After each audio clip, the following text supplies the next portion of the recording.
know and some people don't know about Kris is he is a massive sneakerhead. Huge. I found a real statistic out the other day and it actually broke my heart. For a guy that can't walk, you've got so many fucking shoes. Now it's time to collectively come together and actually not just take down the door, but take off the fucking ceiling. Why is Josh Widdicombe there? He doesn't need to be there. Tomatoes fucked me up.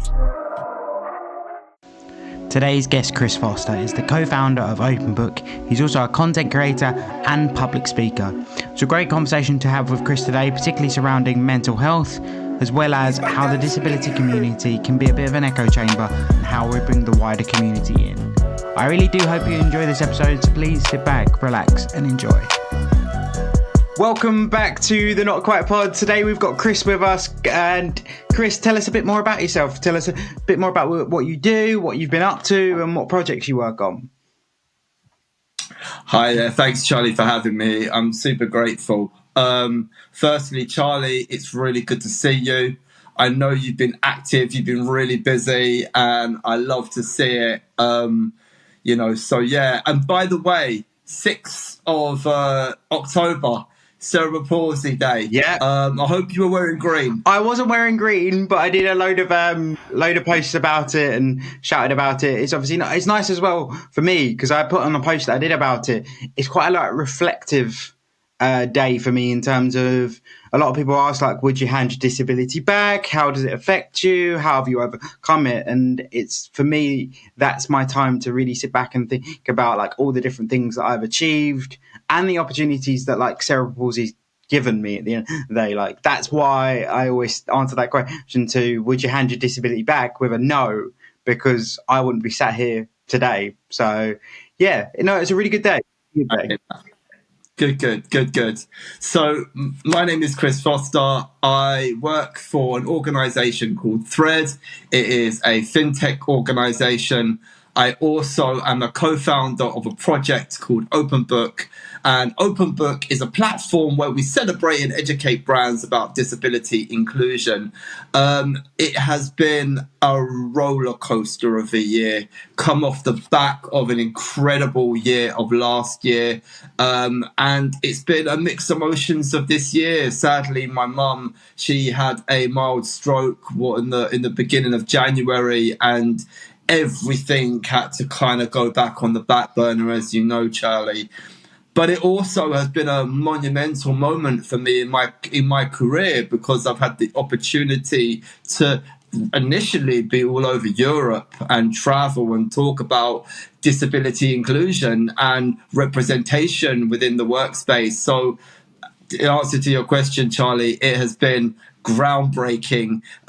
We're breaking down doors, we're creating opportunity, and it's been amazing just to be, seeing people want to hear the conversation and want to get to know more, but we'll delve into that a little bit later. Yeah, definitely. And as I say, we've had a few goes at recording this episode due to technical issues, and we spoke about it a lot previously about how you've really pushed that speaking space, and it's really nice to see you in that space, which we will jump into a bit later. But for those that don't know you, can you tell us your story this far and what's got you to the point where you are today, just to give people a little bit of context to who you are and the journey you've been on up until today? Absolutely. Firstly, I want to say, as a man who has Down syndrome, it's Down Syndrome Awareness Month, and I want to celebrate. So I hope you all guys have got your socks out and got your blue hearts ready. But a little bit about me. So as you can see, I have Down syndrome and I'm also autistic, proudly autistic. I am unapologetic of who I am, and that's something about me that's kind of yielded me to the place that I'm at now. But I would love to turn around and say it's been an easy road, Charlie, but reality is, a little bit about my story. Sadly, it's not. I was extremely bullied as a child. Life wasn't easy for me. Work choice was just non-existent.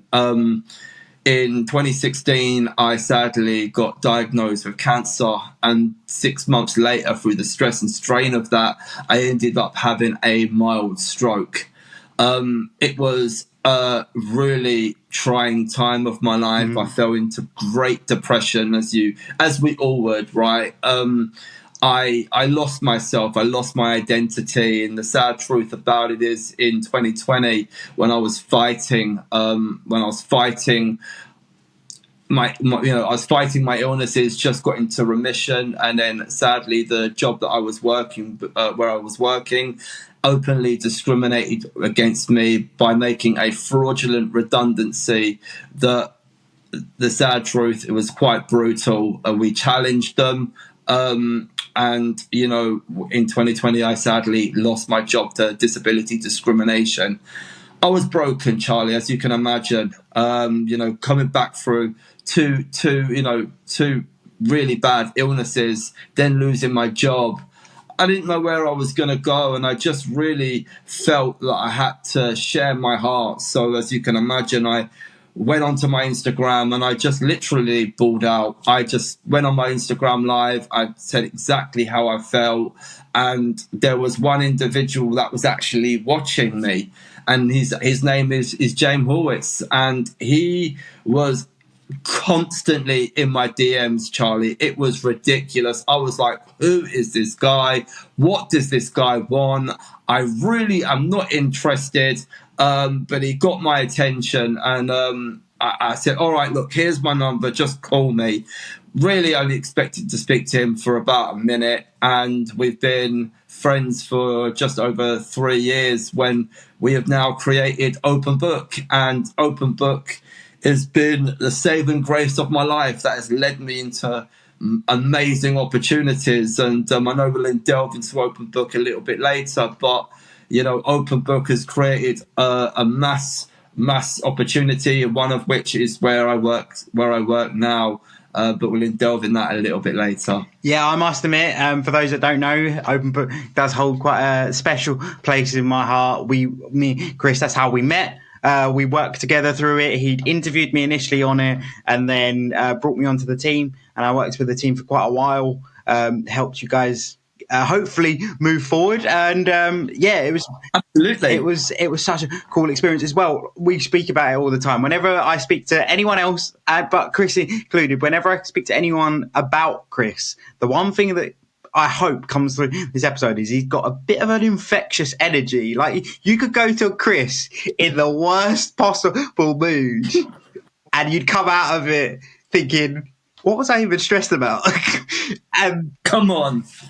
And it is, I don't know, honestly, I don't know how you do it. I honestly don't know how you do it. You just have an energy about you. But that comes very much through when you do OpenBook. And coming on to OpenBook, obviously you gave a little bit of context there about how it started and the journey, but what was the true background of OpenBook when you started it to help yourself, but then it's turned into this massive project that you're working on, loads of different things? As you say, it's had to go on the back burner, understandably so, but I know from speaking to you that there's some big things coming. So how did that all come about? Well, as you rightfully said, Charlie, OpenBook started from a selfish place. I would even going to turn around and say it was because I wanted to encourage myself. I wanted to meet people within our community that had incredible stories to really inspire me and get me out of this slump that I was in. I wasn't always this infectious, Charlie, believe me. So I was in a bit of a low place, and I was actually, what many people don't know about when I started OpenBook, that I was actually doing speech therapy classes. Wow. So I was actually, so when I was actually starting it, I was, initially, because obviously through me having the mild stroke, I was actually in speech therapy classes, kind of encouraging myself to speak. And, and also through that, I ended up, meeting, some incredible friends, which one is yourself. And I have, we've done over 160 interviews. I've interviewed people who work in Sainsbury's to the managing director at Nike, right? It has been a widespread of individuals that we've interviewed, which you have done, 50, maybe even 40 of them interviews. You will always be OpenBook family. There is no denying the fact, the impact that what you have brought to the platform. So first and foremost, Charlie, I want to say thank you, because, you have kind of been a monumental piece of OpenBook as we continue to go forward, and we're working on something big and special by the end of this year. Announcement coming soon, but be excited. We're working. I'm ready. It's coming. Inclusive access part 2 is on the way. I'm excited, but I can't speak about it, non-disclosures and all that. But yeah, it's coming. End of the year. We're on this. But as I've said, that's a first, actually. I'm actually giving you a bit of an exclusive there, actually. Here we go. Yeah, that's a bit of an exclusive. That'll be the the tagline straight away. OpenBook exclusive. But as you said, like, it was great to be part of it, and like it's such a cool mission, because it really emphasizes how at the moment we're still isolated from the wider community, but OpenBook's project definitely helps break down that barrier. As you say, you've not only interviewed disabled people, you've interviewed people from several different walks of life, different journeys. What would you say has been the biggest challenge with OpenBook? If I'm to be open and frank with you, I think people not necessarily giving us an opportunity and a chance, because we're a little bit more of a smaller platform with a big vision and a big goal. What I feel is quite sad. And one of the things is, and I know if you're like yourself, Charlie, is that I've always said that I'm not an influencer. I'm here to create influence. And I think for myself is when we talk about influential people that have put themselves, on a pedestal a little bit, and really try to, for those individuals to lean in and pick up individuals like ourselves, but not necessarily wanting to give us a chance because of their basic on numbers. But it's funny that those same individuals who I'm referring to are now knocking on the door, because they're now seeing OpenBook open up doorways, and they're like, what you guys are doing is groundbreaking, and would love to be a part of it. I still say yes, but remember when I was knocking on your door. Yeah, when I was knocking on your door, we must remember humble beginnings. And I think for me, for when, I speak things into existence, I'm a man of hope. This is something that you're going to be hearing a lot from me in the month of October, the word hope. And I think something for me personally is we're hoping to see a brighter future on the platform. We're hoping to see better, more allyship within our industry, and I think we're seeing that now. And OpenBook is definitely opening up those doors and leading the way. I mean that wholeheartedly, and I want to say this before I get into anything else. OpenBook is always about collaboration. We are not here to say, look at us and look what we're doing. We want to collaborate. We want to build up this community. We have been held back for so long. Now it's time to collectively come together, work in unity, and actually not just take down the door, but take off the fucking ceiling, because we're coming and we're not here to play now. Industry, be ready, because we're becoming marketable. And when we become marketable, we can all get paid. And that's what I'm talking about right now, Charlie, where we get paid. We get paid for our knowledge. Yep. We get paid for the fact of the things that we could go out there and do. We are the most marginalized group in society. Disability does not discriminate. It affects every race, religion, sex, and age. The conversations are only now being spoken about, but now we need to push we now need to push over those doors, push those boundaries, so we can then go out there and live in a society how we should be, and more importantly, get paid for it. Amen. Completely agree. I completely agree, and it was actually one of my questions I wanted to ask you about your views when it comes to, like, what's the word? I've lost my train of thought. Like, yeah, you do. Adequately paying disabled people for their skill sets, because I think a lot of the time Absolutely. we are the people that people go, oh, we can get 10 disabled people in for the price that it will cost us to get one able-bodied person. What is your view when it comes to stuff like that? And obviously having said that, I will put in the disclosure, things are getting better. We are seeing people being paid more fairly. But what is your perspective on that? Being a campaigner for it, pushing in those circles, what's your view on it? I think firstly we've got to understand that who we're speaking to. I will always say I will always do pro bono work for my community, right? If it's to inspire my community, if it's to build our community, I will speak to you for free. But when it comes to industry now that wants to get to know more about disabilities, you have to pay us. And you have to pay us in a way that is adequate for us, because at the same time, we don't get those same opportunities as everybody else. Yes, people will turn around and they say, oh, but you get a disability allowance. But they don't understand the cost of living for people with disabilities is between sort of £300 to £500 a month more than your average non-disabled person. So I will always say this as well. Know your industry.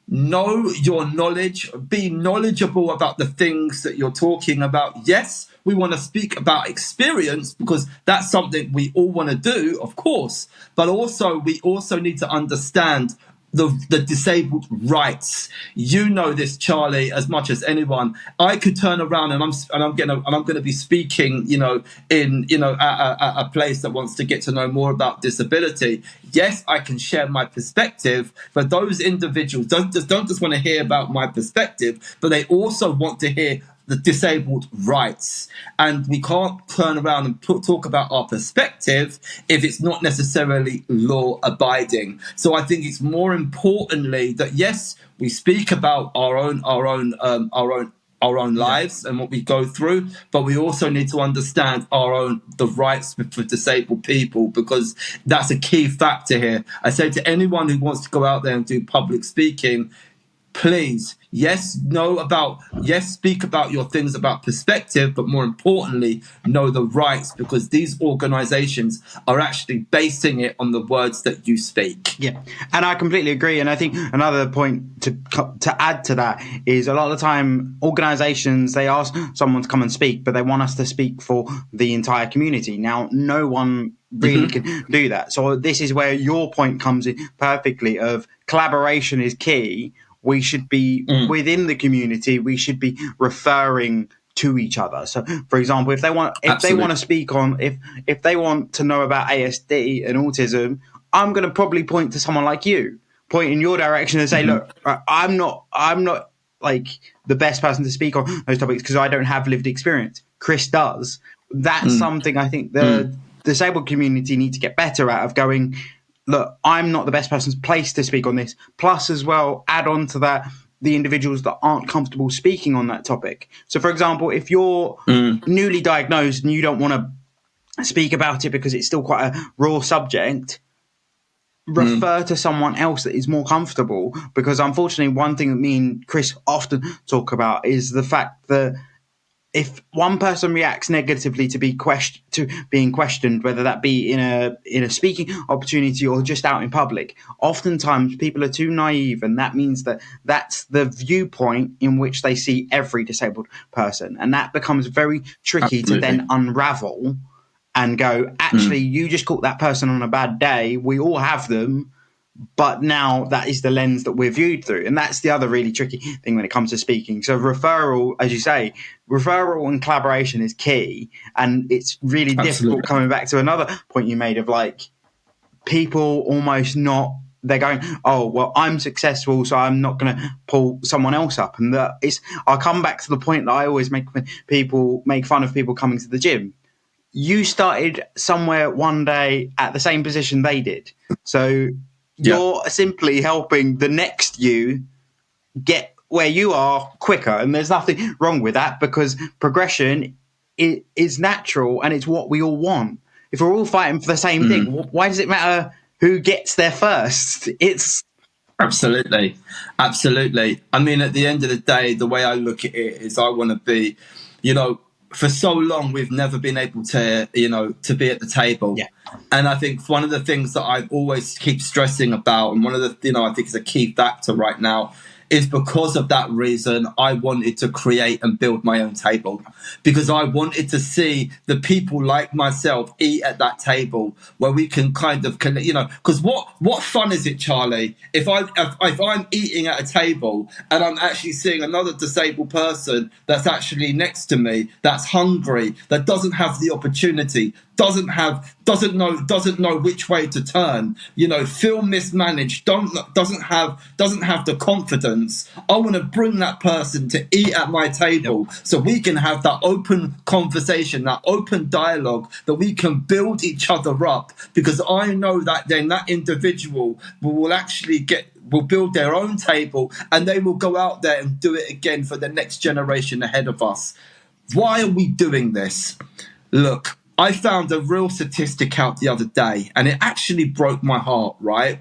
Now, for women's rights, they reckon it will be 130 years that women will be on the same payroll as men. 130 years, Charlie, for women, right? So what is it going to be for disabled people, right? Yeah. Let's be open and frank about it.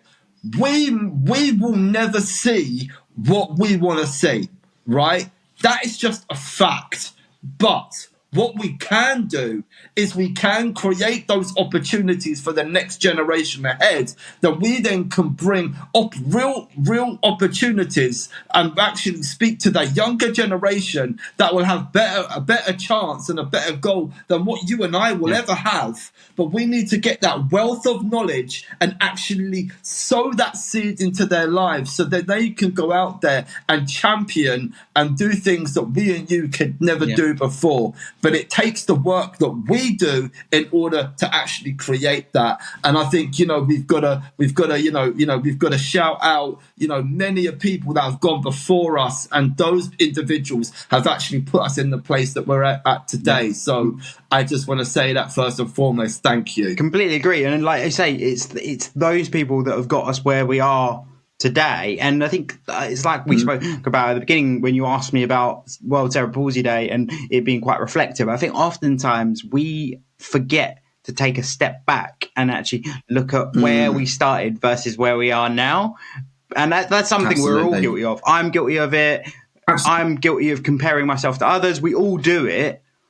But I think that's something we need to do as well, is take a step back. But also I want to touch on something that's a little bit controversial, if you're happy for me to ask you a bit of a controversial question, Kris. On the topic we've been speaking about of like helping each other up and bringing the wider community together to achieve the final goal, do you feel that anyone within the community at the moment is almost the only way I can come about phrasing it is almost abuse of power? Because the reason why I asked that question is because I was just thinking, when we say about you like helping each other and bringing each other up to then achieve the final goal, do you think that there are people out there that are doing their best to progress forward, but actually by doing it as a one-man band, having a more negative effect on the long-term goal?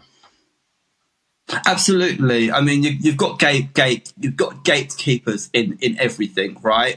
And I think the thing is, we clearly see that on television. When it comes down to people that want to work within media, that it's actually a known fact that there's certain disabled individuals that actually won't help and aid other content creators or those who want to work in media to try and get the opportunities to actually go out there and be on the likes of the BBC, ITV and Channel 4, right? I think the sad truth about it is that I know firsthand individuals that have actually had doors closed on them because of certain gatekeepers within the media sector. But I think for one of the wonderful things now and what is happening now is that there's something that you are very good at, and you're a lot better than me, Charlie, when it comes to social media. You know, you've got absolute revelation and stars on TikTok and Instagram, and people are now beginning to see, you know, the content, what they want to see. They're seeing real representation. And actually, if we look at television as a whole, it's actually failing, right? It's actually, people are not watching television the way they used to, right? As because at the end of the day, it's too much crap and actually nothing that represents our community. And for me personally, I'm sick and tired of watching something. I'm going to be equally confrontational with you right now, right? And the question I'm about to ask you, right? Because you know it's a two-way street, Charlie. When you look at, when you look at individuals now in our community, right? Yep. That are on the Channel 4s and the ITVs and the BBCs, right? Yep. Majority of them are comedians. Yeah. Yeah. Yep. And now, the thing about it is, I've got nothing wrong about having a laugh, and I've got nothing wrong with comedians, and this is not a pop at anyone. But one of the things that I'm going to say here is, why is it always something to get a laugh and to get a joke? Why are we not seeing people in the disabled community reading the news? Why are we not seeing, real actors? Why are we not seeing those who may be doing holiday programs? Why are we not seeing real representation within real life, right? And actually not necessarily go out there and stand there and be a little bit of a brunt of a joke. Because if I'm to be honest with you, I have seen and I've heard the non-disabled people actually make fun of certain disabled comedians on the basis of their disability. And I'm not saying that these guys are not right for going out there and doing the work that they want to do, but we're not seeing it across the board. We're always seeing it to be the joke and made fun of. My question is to you, do you agree? Or do you disagree? I agree, but it's a very difficult topic for me to speak on because that comedic aspect is very much a big part of who I am and the way I deal with things. So it's a very tricky one for me because that is very much my sense of humour. I'm the first person to take the mick out of my disability, and like that comedic space is probably where I'd want to go in the long term. That's where I would like to go. So I completely agree that actually, now you've pointed it out, a lot of it is within the comedic aspect and the comedy aspect. There isn't us just around in other areas. Like you don't see us on cooking show. Well, there has been more on like cooking show stuff, but it's not every day. And like, it's always like almost like the token disabled person. Like it's like when we talk about Strictly Come Dancing, there's always one person with a disability because BBC feels pressured into having one to be able to represent the entire community. Whereas it should just be, they just pick people. It's like, it's really hard like to explain, but like what? I'm gonna drop something on you. Go on. What are their names? That's my point. That's my point. The fact of the matter is, we can't even name the individuals that we see on our television. That's my point. Yeah, I completely agree. And I think the other thing, like, I'm possibly gonna get myself cancelled for this, but the one thing that I really strongly like, I always had an issue with, is do you know the show The Last Leg? Yeah, I do. love that show. It's very much my sense of humour. I'm a big fan of it. Mm-hmm. Why is Josh Widdicombe there? He doesn't need to be there. Why is he there? Like, it doesn't make sense. Like, Listen, we all need a token. We all need a token non-disabled person, right? So let's just call him the token non-disabled person. so Channel 4 just decided to flip the script to go, you know what? We're gonna flip this world on its head, and we're gonna make the able-bodied the minority. Ugh. It's just, Why not? it doesn't make sense. But we all want to see form of representation. yeah, I mean, as I say, I completely agree with your point. You are completely accurate of we're not represented in the wider community, and I think that's what I really push against, is bringing that we could actually bring a lot of value to show like that. Even the more lifestyle shows, so your Love Island, your The Circles, your Big Brothers, because they've just relaunched. Like, we can show, like, particularly shows like that where you're there all the time, you're on camera all the time. I think that would be a great opportunity to showcase like some of the challenges different disabled people face day to day that people don't realize. Like, if I went on that show, Absolutely.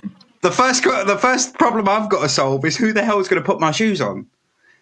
Now, no one else would have thought that was an issue, but it highlights that actually different people have different issues. Like, some people struggle with their mental health, some people struggle with putting their shoes on. It comes back to our point of bring the community. Not even, I'm not talking about the disabled community. I'm just talking about community in general, and just highlight that like we all have our thing that we need a hand with. Why has it got to be the big elephant in the room? But why has it also got to be the selling point? Like, why has it got to be, oh, Charlie's in a wheelchair, we need to be representative, let's get him in. It's never that. It should be, is Charlie a funny dude? Is Kris a funny dude? Yeah, okay, we want him on the show. Why does it have to be like, it's really tricky, because then I get very conflicted, because I am a believer of, if you can use your disability to get you in the door, by all means use it, because unfortunately we've got to use what we got, and it is one of our USPs, unfortunately. So I am a big advocate for that. We can't all be as good looking as you, Charlie. Let's be real about it, yeah? What was I going to say? Yeah, it is just about bringing it more to the mainstream. But coming on to a different topic, because we want to touch on several different topics.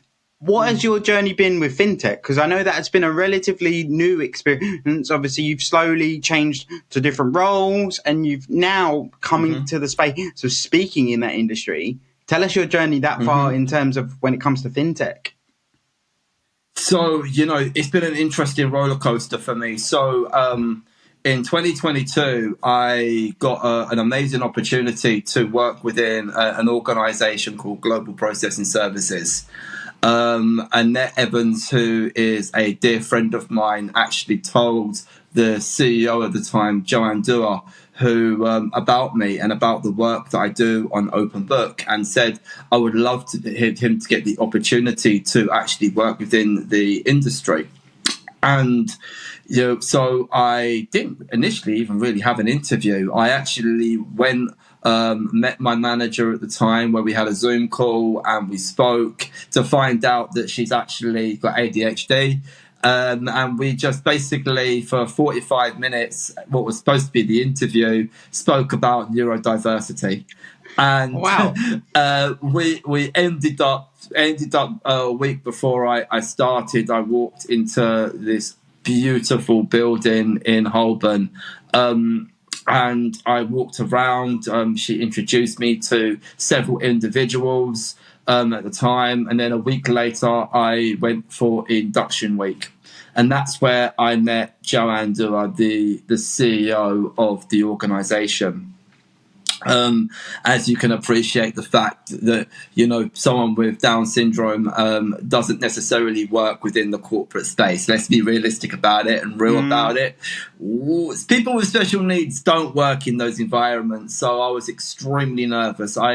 In my open and honesty, I thought I was going to be there maybe a month, and then they would have let me go, said thank you for the opportunity, and go on my merry way. Well, I've been there now for essentially, 18 months, and it has been incredible. Even to the new management, they've loved me and supported me and want nothing but the best for me. But what it has actually enabled me to do is to go out there and actually share my fintech story. And beginning of the year, I spoke at a conference here in London called Pay 360. Pay 360 is the biggest financial event in the UK, and I, essentially, I spoke in front of about 1,000 people and shared my fintech story, and it went from there. I ended up speaking twice at Money 2020 over in Amsterdam a few months later, and that was monumental. I mean, it was crazy. You're talking every corporate banking industry were in that room, and to think for 20 minutes they heard my voice, right, talking about real life issues, about what we go through on a day-to-day basis, and really try to change the narrative and the perspective on how people with disabilities are being seen within the industry.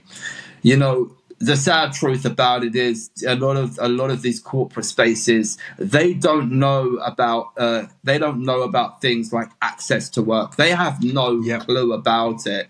And we shared a little bit about that. And we shared a little bit about access to work and the support. I like to make jokes about the fact of not just you, the CEO, are the one that has a personal assistant. I also have a personal assistant. My support worker. I like to put them in their place, Charlie. Hey, listen, remember. But the truth be told is then I've spoke over. I've just literally got back from Vienna a few days ago, where I spoke over there, and that was just incredible. Like, it was probably one of the most impactful moments of my life. It just took me to a whole new level, speaking in front of these incredible women about disability inclusion. But more importantly, the response was just groundbreaking. Charlie, I went there with a mission. I want to see more disabled people within employment. And I got something, not just getting that conversation out, but I got something even far greater. Family members that were sitting in that room coming up to me and saying, my child has Down syndrome, my child has special needs. I never thought it would be possible to see my child work within a corporate space. You have given me hope. Going back to this word that I'm going to be speaking a lot about in October, hope. The fact of the matter is, Charlie, when you and I go out and put ourselves out there, we're giving hope to families. You're giving hope to young mothers who have children with CP, and they see you and they see the groundbreaking things that you are doing, and now they can look at that child and turn around and say, my child can, my child will, because there's people like Charlie that have gone before them to open up the doors so then they can go and walk through them. This is why we're doing it. And one of the things for me, speaking at these events, as well as getting paid for speaking as well, I want to make that stressing as well. I got paid for going out there to speak, creating more better opportunities for myself, being able to then take on more responsibilities for my family. These are the reasons why we're doing this in the first place. Not just our advocacy work, but also there is a return so we then can help our families and give us the level of independence what we all need. And I think the hardest thing, coming on to your point there, of like basically being self-sufficient and creating your own opportunities and using something like speaking as an income. The other thing people don't realize is a lot of the time we end up in these spaces because we find it so hard to get jobs. And that is a lot of the time, like a lot of disabled people you speak to are very entrepreneurial because they have to be, because we have to figure Yes. out a way of making money. And that's another thing to touch on. And I think that's great that, I mean, you know me, I do a lot of advocacy as well in the employment and recruitment space. So it's nice as well to hear that it's not, I know it's never been not just me, but it's nice to hear from someone else firsthand that's really making an impact in their industry, particularly because from an outsider's perspective, fintech is it's a very hard space to break through because there's a lot of red tape when it comes to qualifications and having skill sets and having experience. So it's really nice to hear your journey.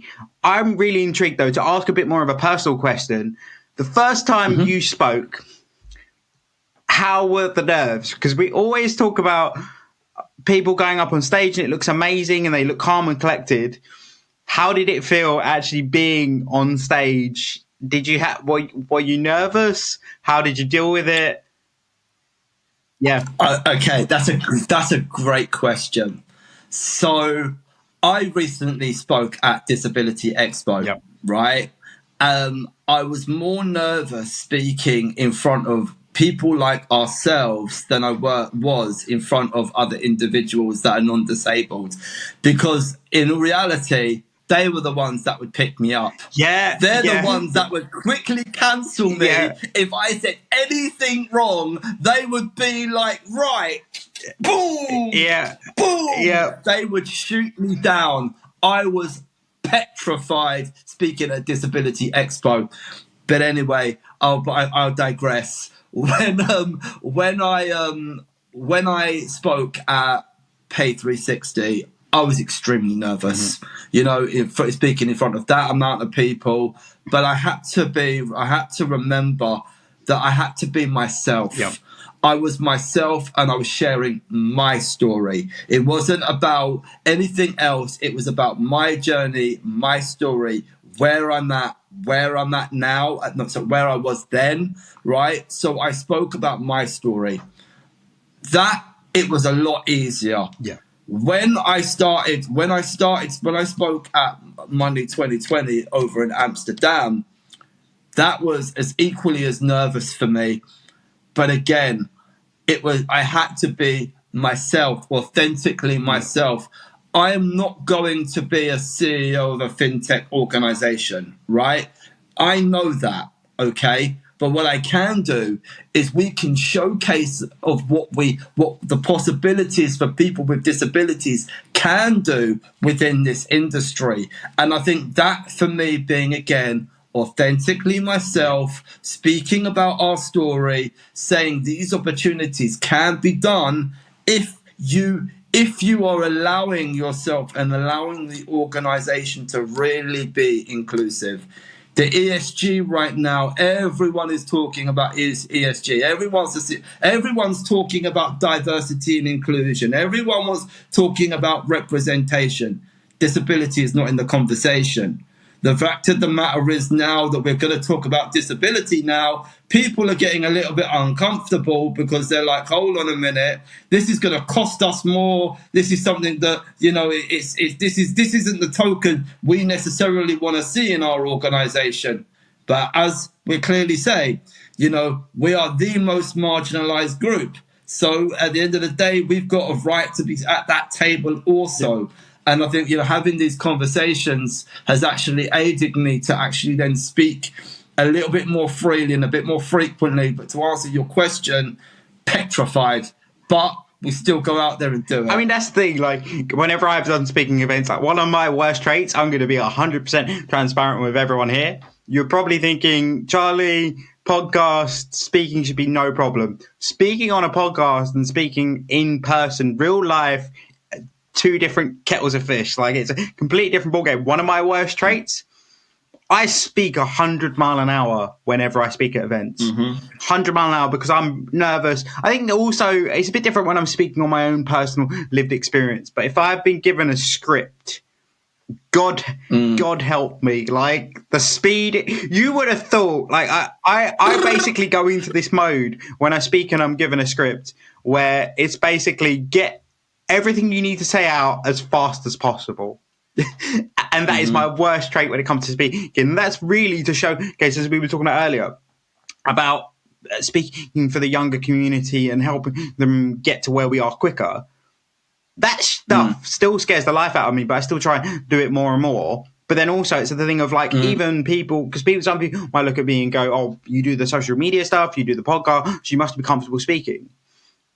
It still scares the crap out of me, and I'm still working my way to get better at it. So like, you're all human. Like, for those that want to get into this space and want to do more public speaking, whether it be a YouTube channel, whether it be a podcast, or whether it be actual physical public speaking, it only gets easier over time. And then the more you do it, absolutely. And that's the same with any of my content creation. I always say, go back. Like, I invite you, and it's not very often I do this.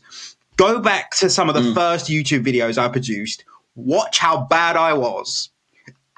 I mean, I'm not saying I'm great now, but there's definitely a slight level of it, just a little bit of improvement. No, I get it. I'm the same, to be fair. I look back at some of my early stuff and I was like, oh my days, that's horrible. Yeah, it is. But then again, as we spoke about earlier as well, it's humbling because it makes you like go, actually, as we say, it's like appreciating where you were to where you are now. It's a big thing. Absolutely. Coming on to like what we spoke about of bringing more people into employment with disabilities, what are your key points that you think need to change to help businesses become more inclusive, but also be more open to the conversation? Because a large part of it, when it comes to disability, inclusion, and employment, it comes down to fear. A lot of it comes down to fear and fear of cost. That's another big one. Yeah. But it all stems from one place, and that is fear. So how do we fix that? I think the fact of the matter is, it's something that my work did, and I think, and I talk about this all the time. When I first started working in the organisation, shout out to Stephen, who was the HR manager, one of the HR managers at the time. He sat me down and he said something to me, very open and very honest. And he turned around and goes, Kris, we are going to get this wrong and you're going to get this wrong. But if we work together, we will get it right. And I think that's something that we as a disabled community need to get over ourselves. I'm just going to be upfront and honest, right? Because I think, we're worried, someone said the wrong things, so guess what? We're going to go out there and crucify them. No. Look, people are going to get things wrong. And you know what? It's okay that people might use the wrong terminology. Yes. Someone turned around and said to me a few weeks ago, they said, oh, Kris, I don't like the word disabled. Would you mind if I said differently abled? And I turned around and said, no, I don't like it. I want to be called disabled. And they were like, okay.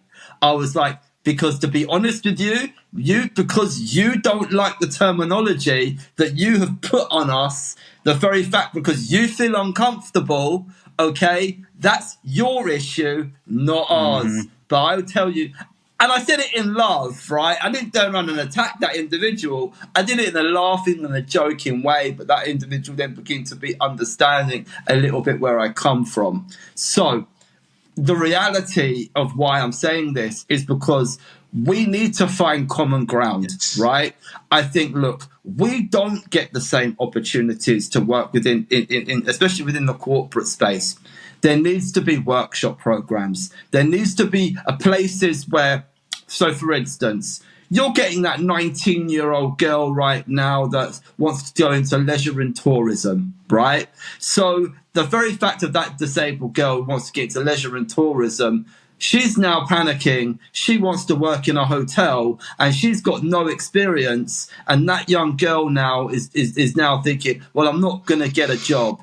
Well, actually, what we need to be doing is working along with the colleges as well as the hotels, that then that one girl can go out there and do 1 day a week and get lived experience while she is studying. So the moment that she then becomes out of college, she's now getting into a 2, a 3, a 5 day a week job.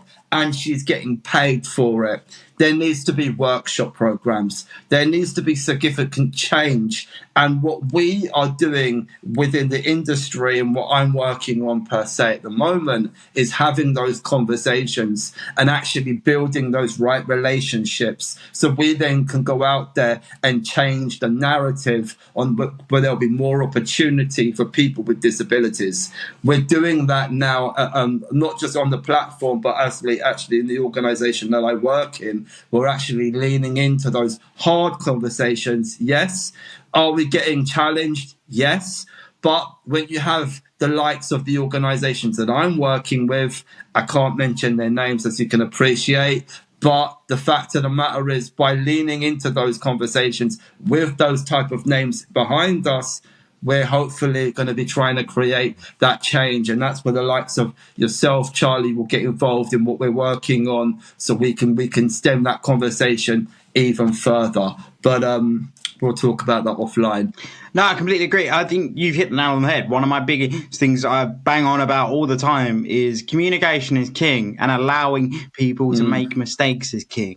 Like, the problem is there are some people in the community they just get too hepped up way too in the conversation. People get shit wrong, and people don't seem to accept that. Of like, I have been called many a thing where if it was said in a different context or said to a different person, that is just outrightly offensive. But I know in my perspective, I know that actually came from someone not knowing how best to articulate what they were trying to say, plus them not having lived experience of the situation I'm in. So it's all about, while you could jump down their throat and say that's the wrong thing to say, blah blah blah, it's more about taking the lens of how, right, there's clearly gaps in your knowledge and there's clearly things you don't know. How can I help you improve in that, and how can I help you almost be, I'd much rather be a question board for someone, of someone saying, come up to me and ask me 100 million questions. Some might be offensive, some might not be, but at least I help them along the way. And it's the same when it comes to organizations. As you say, a lot of them are fearful of getting stuff wrong, when actually getting stuff wrong is how things improve. Like, I guarantee when Steve Jobs developed the first Mac, there were definitely problems and shit that he did that was totally wrong and totally horrible. But eventually he got to the situation where he is, well, where the company is now. And it's the same thing. We all start from somewhere. It's like we were speaking on earlier. Remember where you started to where you are now. And that is literally the whole theme pretty much of this podcast, is like giving people the space to grow and learn, because that's what we all do. I'm not an expert on ASD, or I'm not an expert on Downs, but I've learned a huge amount from you, from speaking to you, speaking on your personal experience. And it's the same thing. It should just be a conversation. Too many corporate businesses and corporate places get caught up in, they've got to do this in the right way, when actually just get two people in the room to have a conversation. Or, as you say, do a workshop. The other thing as well, right, is we put fear in the hearts of those individuals, so then they won't go out there and speak.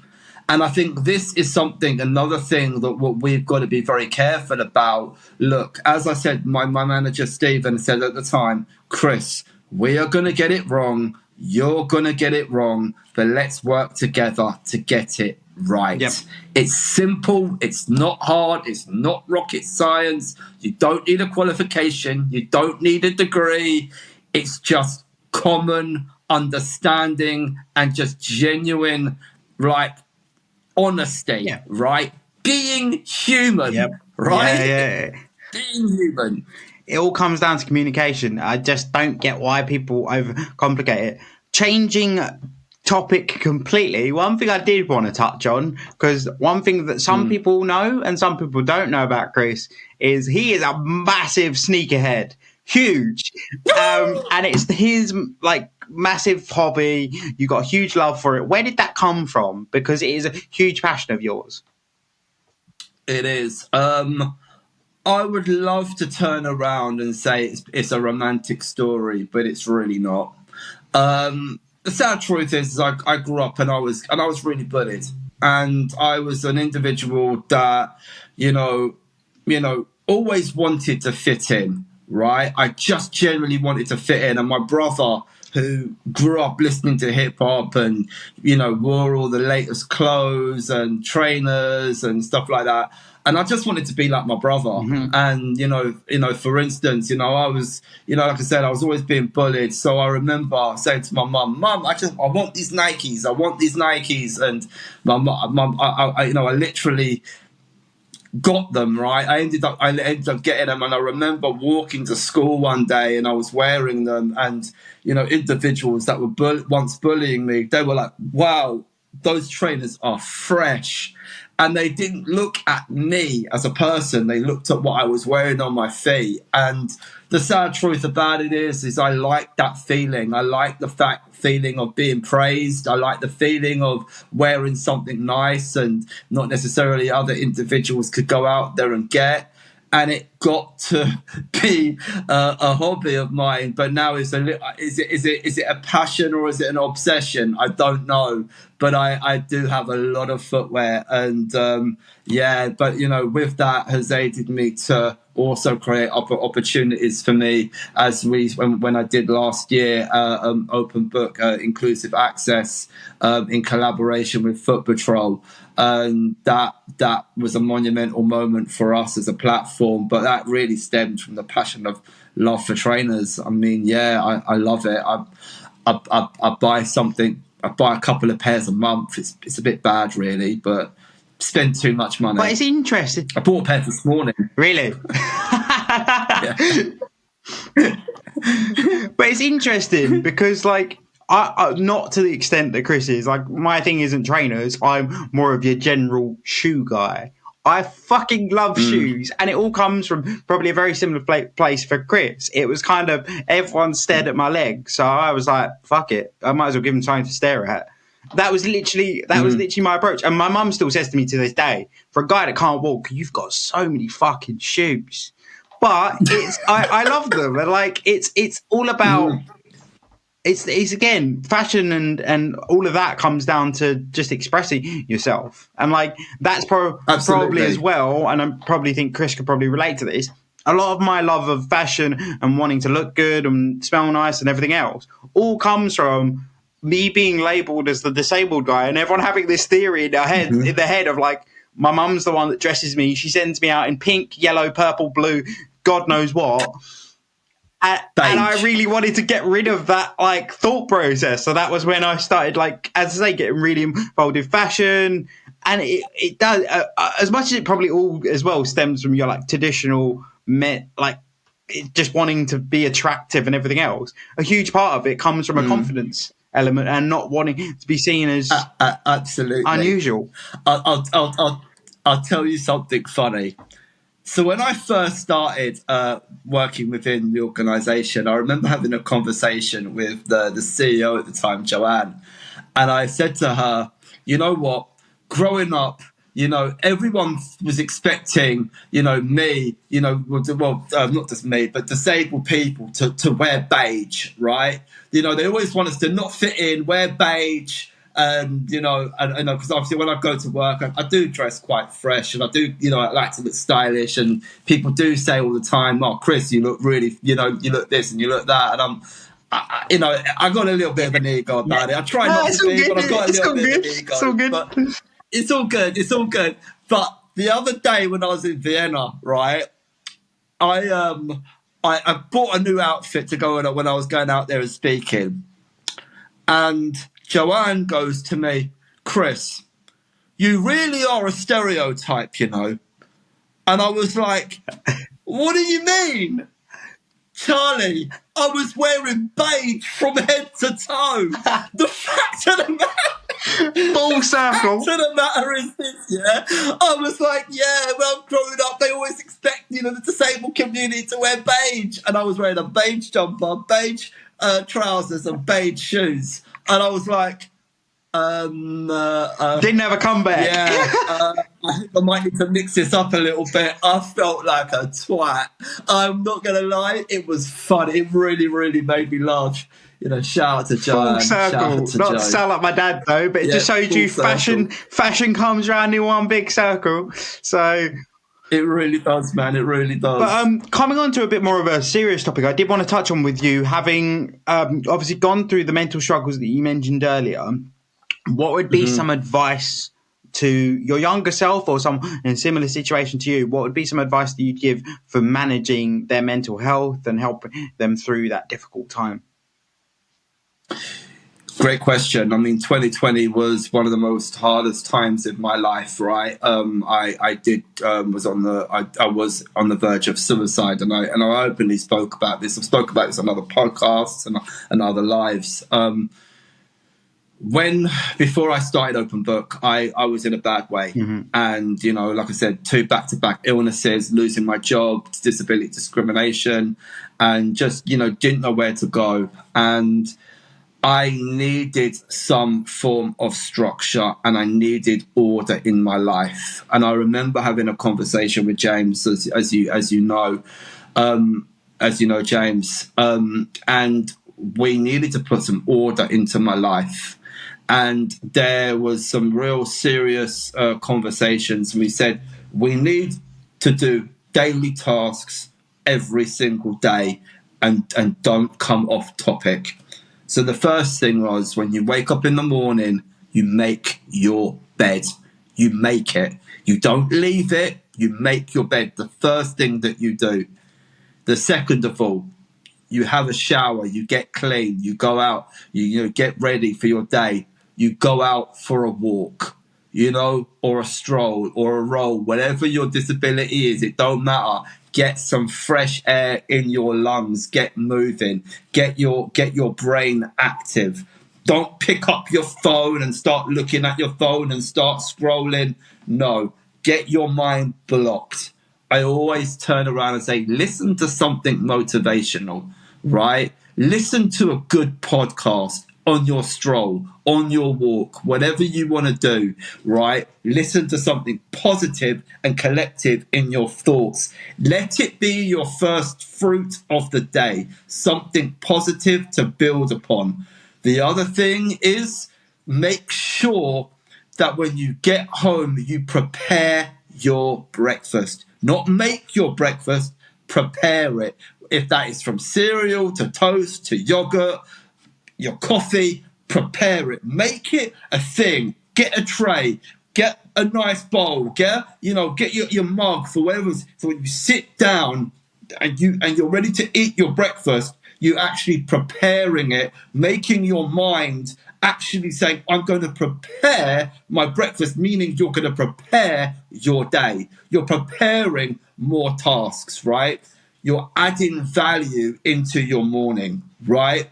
And if you've got a job, then you obviously you get ready to then go to work. If you're not working, plan your day out. If that could be, say, right, I'm going to go out, I'm going to read today, or I'm going to go out to the gym today, or I'm going to go out there and create my own business, or I'm going to write a poem. Whatever you want to go out there and do, you can go out there and do it. But set yourself real life goals. I'm not going to turn around and say, right, today I'm going to prepare to be a rocket scientist. No, I'm going to prepare simple tasks for a simple day. And from that one day, we'll go into 2 days, from then your week to then your month to then your year. I have mapped out my whole of this year already, right? I'm mapping out my days. So mental health, yes, it's real. Yes, I have my ups and I have my down days. But by me looking at my list and what I've got, my tasks or what I'm doing today, is giving me more hope, more presence, more being a part of this society, right? And that's what's important here. Being a part of this society, whatever it looks like. You know, it doesn't matter how big or how small.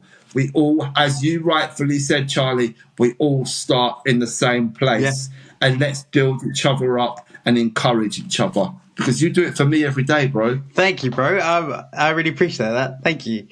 I just wanted to add on there as well. The other thing I would say that's really helped me whenever I've been struggling is really like stop looking at, like, obviously we all say look at the bigger picture. Now that's great. Zooming out's great. Looking at the bigger picture is great. One thing I would say when it comes to mental health is take the small wins. Like, it doesn't have to be, oh my God, I've cleared my inbox, I don't have any emails. You could be, okay, I cleared 5, which is 5 more than I did yesterday. Fantastic. I have a saying that I always say to Gina, and obviously it comes from being in the gym, but I always say it doesn't matter what we do as long as we move the weight a little bit every day. If we move it a centimetre, we've still moved it forwards. And that's the same way you need to do with mental health, of like, it's not going to be you wake up and boom, I'm back, I feel good. It's going to be a very slow burn. You're going to fall back down, you're going to get back up. It's just you just got to ride it out as much as you can. As you say, plan your day. Also, try not to get too wrapped. I think the biggest thing, and this is a lot easier said than done, is you get wrapped up in your own head, and that's when the problems come up. Whereas that's why you said, like, plan your day, have some positivity there, and really do, I say, break it down into small bite-sized chunks, because then your brain doesn't have time to think, because you're already like onto the next task. You know what you're doing. You've just got to complete as much as you can. Absolutely. But one thing I did want to ask you on, because it's something we spoke about before, and it's not something I have explored actively. I do believe that I do an active version of it, but I know you have done some meditation in the past. How has that helped with your mental health? How did you get involved with it? Because a lot of the time when people think of meditation, they think of like, it's all a bit woo-woo. It's all sitting on the floor, humming to yourself. Whereas like, it can take many different forms. So how has meditation helped you? Great question. My meditation is prayer. And, like I said, it doesn't necessarily if you believe in God or you don't, right? But for me, it's to clear my thoughts. It's knowing the fact that I can let go and let God, let the universe, whatever you wanna say, is letting it out there again, right? It's just letting it go. For me, that has a massive weight for me. So I go out and do about 5,000 steps before I start my day, right? And that's before I start my day. Now that is my meditation. That is my prayer time, right? That's where I turn around like, you know what? I'm feeling crap today. I didn't sleep very well. I'm worried about this. I'm panicking about that. Issues with my mum, family life, friends life, struggles. Yep. But on that walk, I'm letting that energy go. And I think there's something about being in nature that is really, really powerful. Being around the trees, being around open space, being around those environments, staying away from this technology that we call our mobile phones, because it is a killer, right? I know firsthand I'm getting better.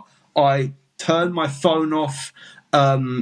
My phone is on airplane mode a lot of the time. And when I want to put my phone on, I want to check something, I'll check an email. I'm not picking up my phone every 5 minutes anymore. And if I'm honest with you, I put a lot of our stresses and strains, honestly, Charlie, to our mobile phones.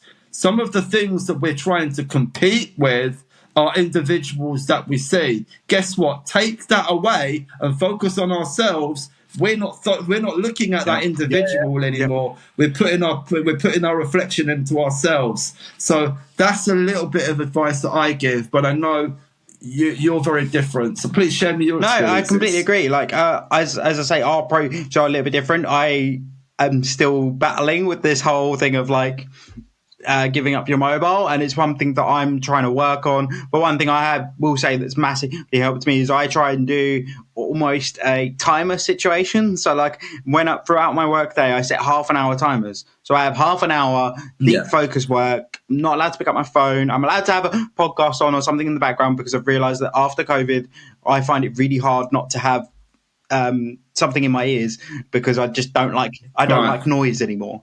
So that. Can I ask you a question, Charlie? Right, out of the blue now. Yep, go for it. Have you been tested for ADHD? No.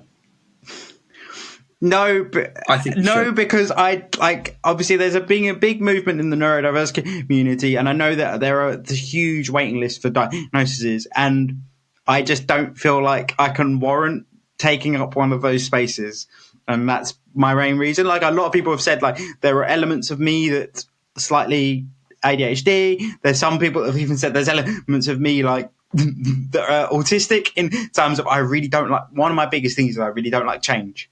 Change is a big thing for me. But anyway, coming back to what I was saying, like so timers is a massive thing for me, and focus allowing my brain to focus on one thing at a time. Because one thing as a content creator, I have a 9 to 5 job. I do this on the side, then I do the podcast, then I've got loads of ideas. A bit like Chris, I'm a bit of an ideas guy.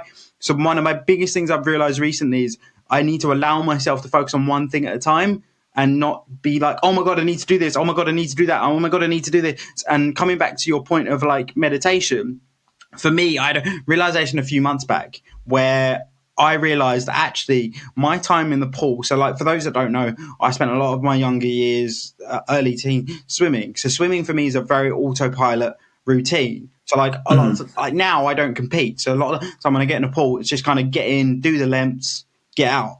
But during that time, because obviously I'm in the water, I can't be on my phone, I can't be doing something else. That is my time for meditation. Like Gina will always say, I swear you come back from your swimming sessions and you're like, oh my God, I got this idea, I figured out how to solve this problem, I figured out this problem, and that's just my time to clear out my head. So that's something where I would say find what meditation works for you. Like I listened to several podcasts, I've spoken to some people about meditation, and it really just depends on what meditation works for you. Some people do like the whole sit on the floor, that time to reflect, whereas some people do enjoy the active type of meditation. So like it's really down to you. But I think it's something that I really want to learn more about and get more involved in because I've seen the impact it's had on others.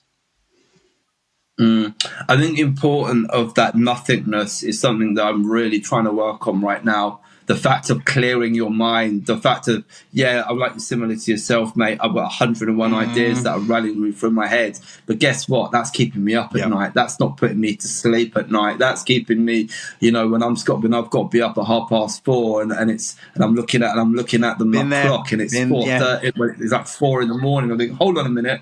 I've got half an hour. I'm being up in a minute. What's going on? And my mind is running.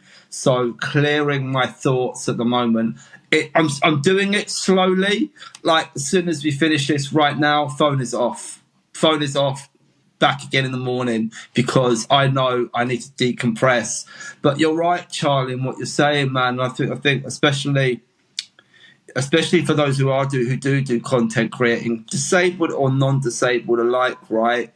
We've got to be able to have that ability to turn off and shut off and have some art, have some me time, have some you time. Completely. And I'm a big advocate as well of getting away from. It's really hard because I fall into the trap all the time. Like Chris will tell you every time he messages me, I'm like, oh my God, I'm so busy. I've got so much to do.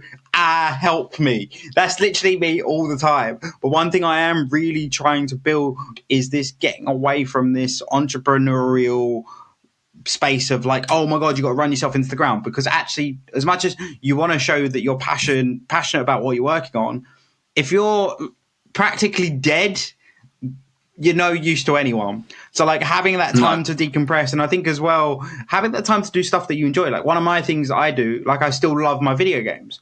So I will spend an hour just playing video games and it helps me decompress. And it was a massive help when it came to when I went through my mental health struggles. So it's a huge like comfort blanket for me. And I think that's another thing. There's nothing wrong with having that, something like that in your life, whether that be mine was playing video games. Gina's is watching Friends, so she'll watch Friends. Oh, I love Friends. Me and Gina have to watch a couple of episodes. Like she'll literally me and her have seen all the episodes, but every time if she's feeling overwhelmed or just needs something as a distraction, Friends is her go-to, and it's okay to have that.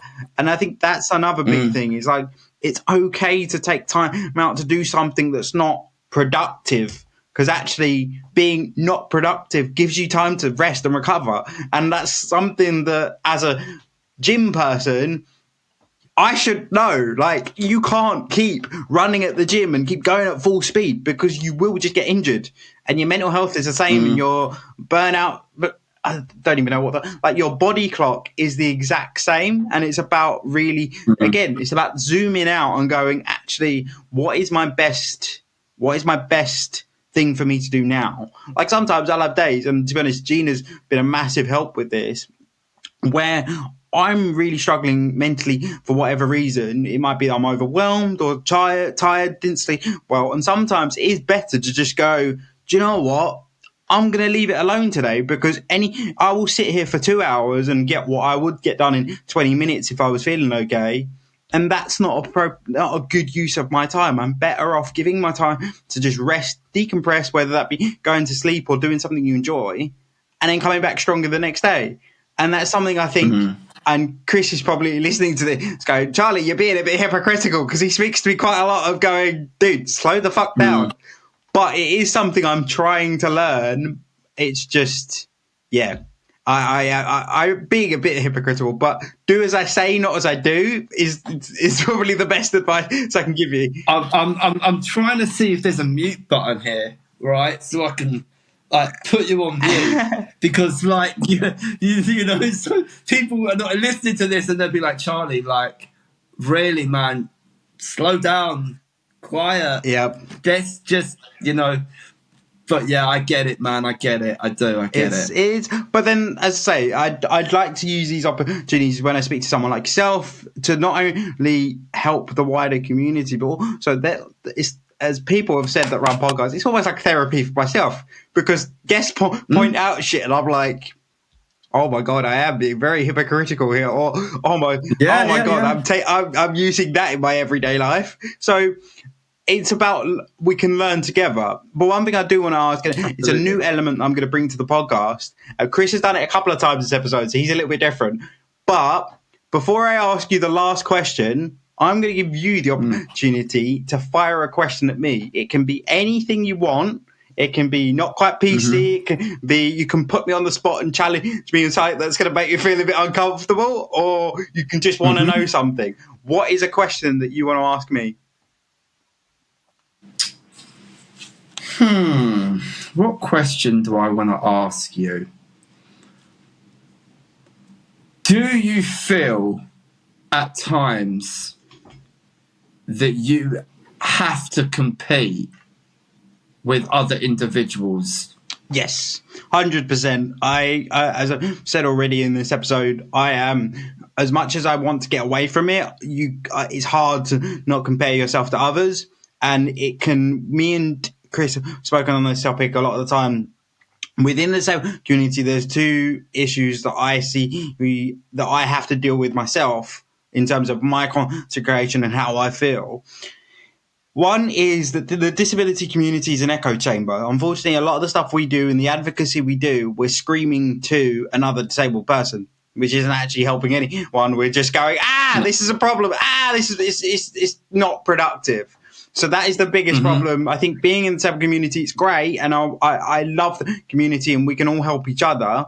But I think the thing I've realized by doing content creation, and particularly the podcast, is actually we need to bring the outside in, and that comes into what we spoke about earlier of people. Absolutely. And that's exactly what I do, right? That's exactly what I'm doing. And it completely comes from, as you said perfectly, it comes from that aspect of people being fearful when it comes to speaking in the disabled community because they're scared of getting stuff wrong.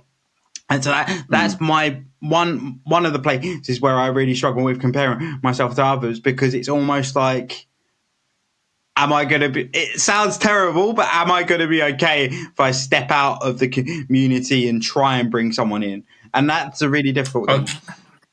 So I'm going to answer that question for you. Go on. Right? You can speak to a non-disabled person and it still be a disabled conversation because you're in it. Yeah, completely agree. And you've been a massive inspiration, I suppose, when it comes to elements of that. With speaking at Money 2020 and speaking in the FinTech events, you've clearly shown that we can have a voice in those spaces. But coming back to the second point that I struggle with a lot of the time in the cyber community, and this isn't actually disability focused. It can be anything when it comes to news. And that is negativity, unfortunately, sells. So if I'm moaning, I'm bitching, and I'm moaning about a certain company, that content will fly off the handle. Now, I'm not saying if something negative happens that you shouldn't post about it to raise awareness of it. But what I really struggle with is, because I'm quite happy chappy, like to keep everyone happy and like to have a bit of a laugh and a bit of a joke. I worry that that's the bit that's holding me back. It's because that's the bit that controversy sells, right? It's the controversy sells. That is the biggest pain point I have, and we've spoken about it at length. Of I don't want to sell out, but then also at times it can feel like, as I say, comparison is a killer. Like, you're always going to compare yourself to others, and it's really hard to unplug from that, particularly in the spaces you and me move in. But so that hopefully that answers your question. But yes, it does. It answers it very well. I think, to add on that, I think we as a platform have been very PC. We've been very Walt Disney. We've not tried to touch on real political agendas.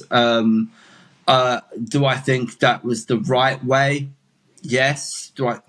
And no as well, because as you rightfully said, the controversy, it does sell. Being a little bit more controversial, people want to listen, they want to tune in, and that clickbait, right?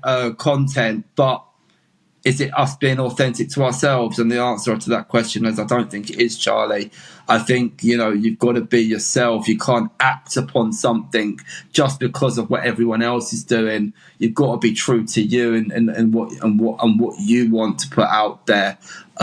So yes, our platform might be a little bit Mickey, a little bit Walt Disney, but that's what. Yeah. That's how I want to. That's how I want to look at it, But you're right in what you're saying. It's really hard, because there's the element of having to be PC to appeal to larger brands to work with you to help you with your exposure. But then on the flip side, I think the biggest pain point we've got in the community at the moment, well, not in the community, on social media at the moment and in society at the moment, is everyone's fear of being cancelled. Like, a lot of the time, I can get very passionate about topics and want to speak on them, but I know that it would be taken out of context and taken in a very different way, when actually what I was trying to articulate would be to actually highlight an issue within the community to help the community. Again, as I say, it wouldn't be a case of, oh my God, this person got this wrong. It would be a case of, you got it wrong, here's why, but here's what you could have done, and here's how I would like to help you, or how I think we can do better. But that's the problem. It's people are too scared. It comes back to what we're talking about, of people being fearful, and it comes the same when it comes to social media. Like, I'm 90% sure that half of the creators out there would want to, there's certain topics they want to touch on. They'd love to just open the floodgates and go for it, because actually, realistically, 90% of the population would go, thank God someone fucking said it. But we won't, because we're too scared that actually someone's going to pull the plug on us and it's all going to go a bit pear-shaped. And I've already experienced this firsthand, of like me touching on intimacy. That content did really well, and a lot of the reception I got from it was literally that people were like, thank God someone said it. But obviously I was very lucky in that perspective of that environment felt very protected for me, and I could very confidently speak about it. But then again, I did have some people in the community going, why are you speaking about your personal life? Like, you shouldn't be speaking about this. This is wrong, X, Y, Z.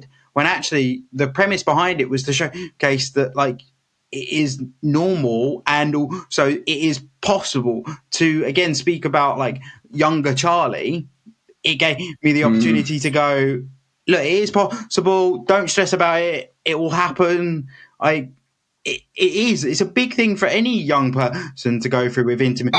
I mean, look. I've been guilty for it. I mean, look, let's be open and being honest with you, right? We wanted to have that conversation on OpenBook, and I put the plunge on it. All right? I put the plunge on that conversation. I'll be open up front with you, right? You guys were going to have that conversation, you, Tirza, and Chloe. and obviously yourself, right? No, you I think it was all you three. And they asked me if I wanted to get into that conversation, and I said no, I didn't want it. And I'll be honest, I didn't want it. Was it right? Was it wrong? You were probably right, but because of my own issues and because of my own personal experiences, I didn't want to go there. It would have done brilliant. I know it would have done brilliant. I look back in retrospect and be like, it was a bad move on me. But at the end of the day. But having said that, the one thing I do respect of that is purely you saying you're not comfortable speaking on the topic. Now there's no problem. There's no problem with that. What I am saying is allow people to speak their minds, and if they want to speak on the topic, let them fucking speak on the topic, because there's probably going to be someone in the community that goes, "Oh my God, yes, this is great," and that's the big thing. And the majority of them would have done. Yeah. The majority would have loved it, and I take that L on myself. I take the L, but not for loss, for the learning. Yes, completely. I took the learning, and I think this is going back to the fact of education, right? That I got it wrong, but yeah, I'm as open and honest to turn around and say to my friend Charlie, I got it wrong. Yeah, mate. But it's exactly what we've been speaking about all day. Saying like it's about respecting that and going. At least you said it, but also there was nothing wrong. There's no bad blood. I'm not calling Chris a dickhead, and like it's not the conversation we're having. We're going, okay, cool, move on. That needs to be the approach we take. Exactly. Just being conscious of time. I'm going to hit you with the last question, which is: what is one piece of politically correctness that you really strongly agree with or disagree with? Right. I seriously don't understand why I've got older that tomatoes make me feel constipated. I don't get it. I don't know why they make me ill. I can't sleep. I get acid reflux. I generally have stomach problems. I can't go to the toilet. It makes me feel crap. So, tomatoes. Pizza after 4, I'm fucked. Like, seriously. Any form of tomato, it don't matter if it's cooked or non-cooked. Tomatoes fuck me up. I mean, that has to be one of my favourites that I've had so far. To be honest, I can relate to it. Gina's had some issues with her stomach with IBS, so I completely understand the frustration of like not being able to figure out what the actual issue is. So I can relate to it. Yeah, messes me up, mate. I'm done. Any form of tomato. The other week, it was like 8 o'clock at night. My mum goes, "Do you want to go after the pizza?" I went, "Yeah, let's go after the pizza." I'm not going to joke. It was like 2 in the morning. I'm like, oh my days, I couldn't lay down. Acid reflux, stomach hurting. Oh, it's a mess, mate. Age. What's going on? Like, come on. All right, mate, I'll give you some tips. I'm already a wheelchair user, so at least when I'm 90, I know what I'm doing.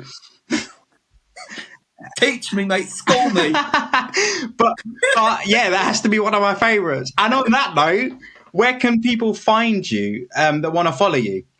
Kris at 3_ Foster is my personal OpenBook. I'm sure Charlie will put them up, and also my LinkedIn. My LinkedIn right now is something that's very dear to me at the minute. I think it's a great way of me to really showcase and tell my story. And so please check out all 3 of those spaces. Website is coming soon. It will be out hopefully, mid February. We're working on it, so it's going to be great. But Charlie, if you can, when you put this up, put up my personal OpenBook as well as my LinkedIn, please. I'd appreciate it.